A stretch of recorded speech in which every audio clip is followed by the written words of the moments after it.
आप देख रहे हैं देश लाइव, देश की आवाज। नमस्कार, देश लाइव में आप सभी का स्वागत है और आपके साथ मैं हूं आशिमा त्यागी। आज जिस मुद्दे पर मैं आपसे बात करने जा रही हूं उसमें मैं आगे बढ़ूं उससे पहले आप पीएम मोदी का ये बयान सुनिए। हिंदुस्तान में जो मीट खाता है ना, उसको मीट इतना महंगा हो गया है, उसको बेचारे को बड़ा मुश्किल हो गया है। जो मीट खाने वाले लोग हैं, बहुत महंगा हो गया है। अब उनकी भी तो चिंता करनी पड़ेगी आपको। अच्छा, मैं मीट खाने वाले को मैं किस समाज के जोड़ता नहीं हूँ जी, ये मेरा काम नहीं है। लेकिन हिंदुस्तान में किसी को अगर सस्ता गेहूं मिलना चाहिए, सस्ता अनाज मिलना चाहिए, तो सस्ती मछली भी तो मिलनी चाहिए, सस्ता मीट भी तो मिलना चाहिए। जिसकी जो आदत है उस आदत के अनुसार समाज में और लोग गरीबी में जीते हैं। तो इन सारी चीज सुना आपने, मीट खाने वाले इनके लिए बेचारे हो गए हैं। सबका साथ सबका विकास की बात करने वाले मोदी, देश के सौहार्द को बनाए रखने की बात करने वाले मोदी साहब, मेरा आपसे एक सवाल है कि आखिर त्योहारों पर ये नफरत क्यों फैलाई जा रही है? कौन है ये? देश का सौहार्द आखिर कौन बिगाड़ रहा है? मोदी कहते क्या थे और उनके राज में हो क्या रहा है? गोरक्षा के नाम पर गुंडागर्दी। गाजियाबाद से ही एक ऐसा मामला सामने आया जहां कुछ धर्म के ठेकेदार या ये कहे कि गोरक्षा का सेवा करने वाले वो एक ट्रक को ही आंखें हवाले कर देते हैं। मोदी के भारत में त्योहारों में गर्माता नफरत का बाजार आज एक बड़ा सवाल बन गया है। ये इसलिए कि हर त्योहार कहीं ना कहीं हिंसा की भेंट चढ़ता है। इस तरह की जो घटनाएं हैं वो हर त्योहारों पर देखने को मिलती है। देश के अलग अलग हिस्सों से या राज्यों से हम इस तरह की खबरें देखते हैं, तस्वीरें सामने आती है।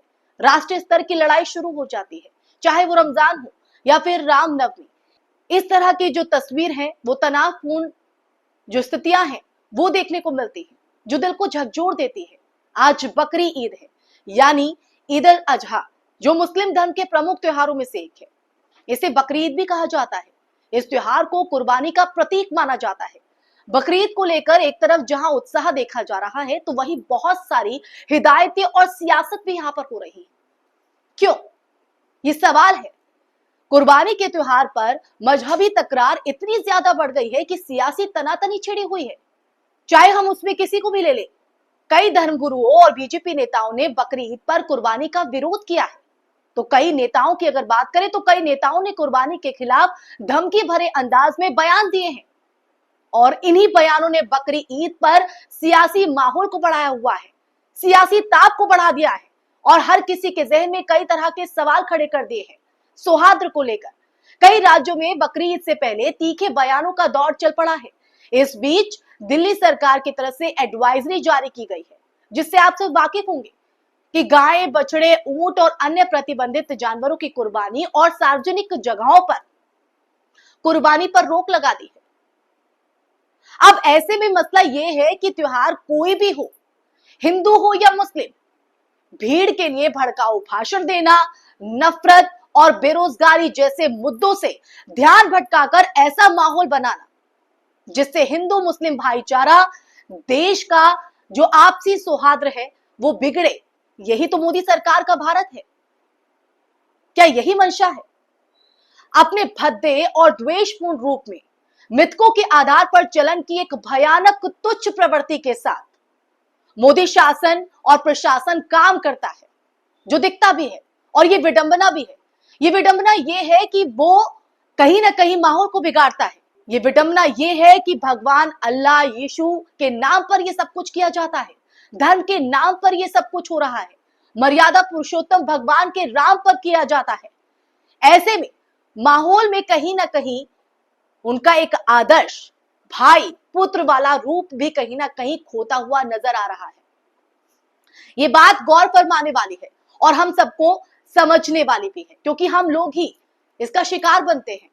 त्योहार के दौरान इस तरह से हिंसा भड़काना या इस तरह के बयानबाजी करना या इस तरह के कोई कदम उठाना जिससे आपसी सौहार्द बिगड़े, क्या ठीक है?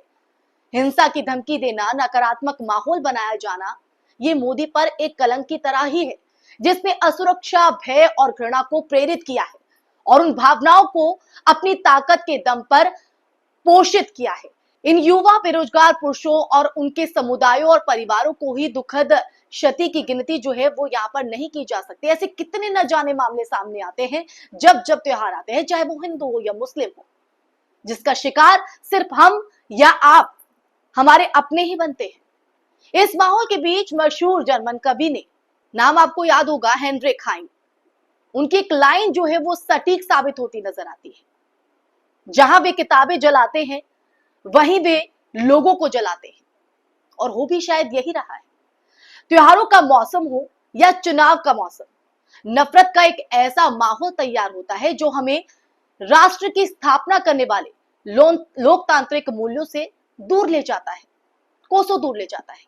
ये राष्ट्र के स्तर की लड़ाई अब हमारे लिए कहीं ना कहीं सामान्य सी हो गई है, जिसमें भारतीय अपने हम वतनों के लिए लिंचिंग करते हैं, विश्वविद्यालयों को नष्ट कर देते हैं, मस्जिदों को ध्वस्त करते हैं, पुस्तकालयों को आग के हवाले कर देते हैं। इस गंभीर सच्चाई में पवित्र और गर्वित हिंदू जैसे वाक्यांश युद्ध के नारों में बदल गए हैं।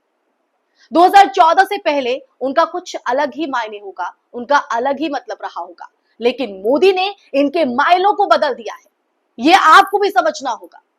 कहीं ना कहीं नफरत इतनी फैलाई जाती है, इतनी फैलाई जाती है कि आपसी भाईचारा बिगड़ जाता है। पहले त्योहारों पर इतनी नफरत नहीं फैलती थी, लेकिन बीजेपी और मोदी के सत्ता में आने के बाद नफरत की खेती खूब फल फूल रही है।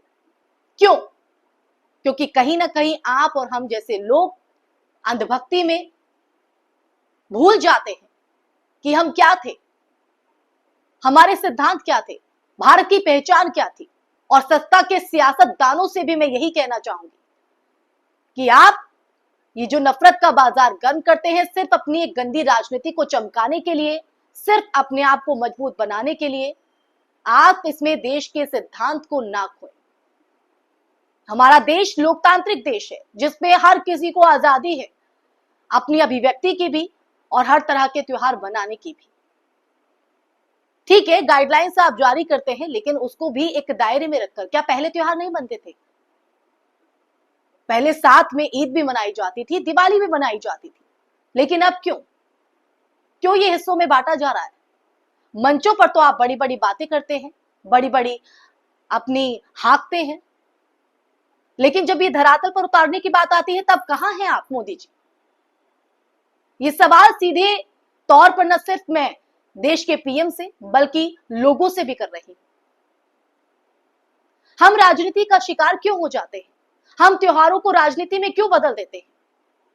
क्यों ये इस तरह के त्योहारों के बीच सियासत और हिदायतें शुरू हो जाती है? वो भी आगे आ जाते हैं कि जिन्हें शायद एक अक्षर का ज्ञान भी ना हो। और देखिए, जाहिर तौर पर जो इस वक्त परिस्थितियां हैं, जो इस वक्त हम हालात देखते हैं, जो लोगों के जहन में सवाल कौंधते हैं, और कहीं ना कहीं इस तरह के माहौल के बीच लोगों की मानसिकता पर भी इसका बड़ा असर पड़ता है।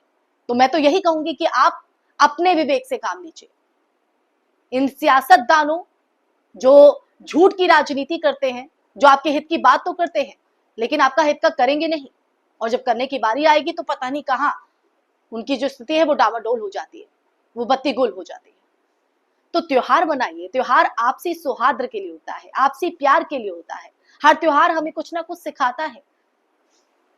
इस कुर्बानी के त्योहार में भी कहीं ना कहीं एक पाक मंशा है, लेकिन कहीं ना कहीं इसको एक नकारात्मक तौर पर पेश किया जाता है, जिससे कहीं ना कहीं देश का आपसी सौहार्द बिगड़ जाता है।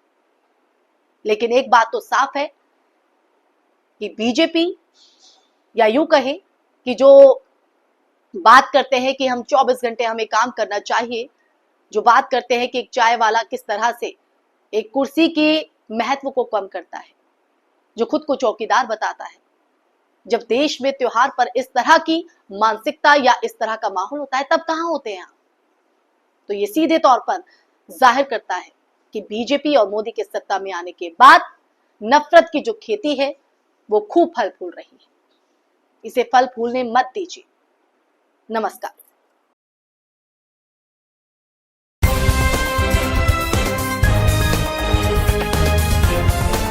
देश और दुनिया की तमाम छोटी और बड़ी खबरों के लिए हमारे चैनल को सब्सक्राइब करना न भूलें और बेल का बटन जरूर दबाएं।